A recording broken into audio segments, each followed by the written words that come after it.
ভাই, জুতা জোড়া কেমন হইবে?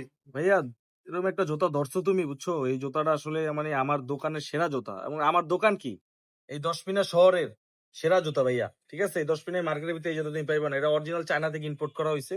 ঠিক আছে, এটার বাংলাদেশের ভিতরে 3 জোড়া আছে, এর ভিতরে 1 জোড়া পরে মনে করো যে তোমার একদম বাংলাদেশের একদম হাই কন্টেন্ট ক্রিয়েটর। ঠিক আছে, ওরা পরে তুমি ধরে ফেলাইছো ভাই, এটার দাম কিন্তু অনেক হাই। কি কোন ভাই? সত্যি কইতে আছেন? দাম আর কত বেশি হইবে কোন তো ভাই? ভাইয়া, জুতা তো আসলে দামে বিক্রি হয় না এটা, বুঝছো? এই জুতা মনে করো যে যার পায়ে মানানসই হয় তার কাছে আমি বিক্রি করি। আর দাম তো মনে করো আমি করলে কত করে সুযোগই নেই, পায়ে মানাইতে হইব আগে, তারপরে বেচি। দাম পরের হিসাব। আচ্ছা ভাই, ঠিক আছে। জুতা তো মানাইছে ভাইয়া, কিন্তু জুতা কি তুমি নিতে পারবা? জুতা ভাই যে দামাদামি করে এর কাছে কিন্তু বেচি না ভাই। ঠিক আছে, ভাই, আমি দেখে কি মনে হয় দাম দর করমু? দাম দর করমু না, কয়টা হইয়ে কোন? 5400 টাকা দাও একবারে। কি কোন ভাই, এত দাম?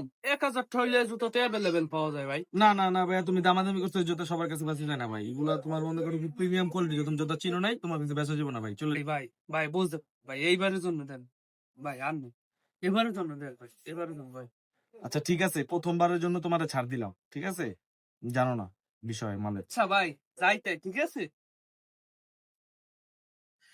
কি বলো, টানা বানাইলাম রে একটা মাল, 4000 টাকা বেশি বেচ চালাইছি।